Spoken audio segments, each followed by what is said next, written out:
పెళ్లిళ్ళు, పుట్టినరోజులు, గృహ ప్రవేశాలు, షాపుల ఓపెనింగులు, ఎక్కడైనా సరే ఓపెన్ చేసినా, ఏ కార్యక్రమం జరిగినా అక్కడకు వెళ్లి అల్లరి చేయకూడదని హిజ్రాలకు కౌన్సిలింగ్ ఇస్తున్న తెలంగాణ పోలీసులు. బతకడానికి మీకు ఏవైతే అవకాశాలు ఉన్నాయో అవకాశాలు ఉపయోగించుకోండి. మీ అమ్మాయి కానిస్టేబుల్ తప్ప వేసుకోండి.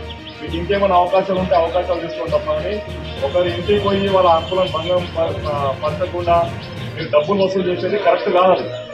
ఎక్స్ట్రాషన్ అంటారు దాన్ని. షీట్ ఓపెన్ చేస్తాను మీకు ఇప్పటి నుంచి. మీరు ఫ్యూచర్ లో ఏ గవర్నమెంట్ జాబ్ కూడా పనికిరావు. ఇప్పుడు అమ్మాయి అదే ఇబ్బంది పడుతుంది. రేపు అనవసరంగా ఇబ్బంది పడద్దు.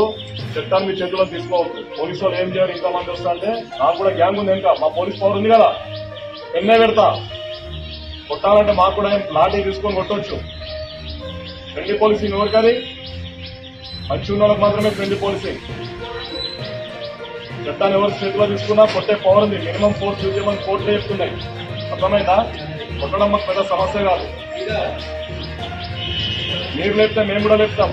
మేము కూడా అన్ని ఇప్పుకొని వచ్చాం. మీకన్నా ముందు అన్ని ఇప్పుకొని వచ్చేటోళ్ళం. మేము కూడా ఇవన్నీ తమాషాలు లేదు. నెక్స్ట్ టైం చట్టం అంటే చట్టానికి అనుగుణంగా ఉండాలి. అందరికీ చట్టం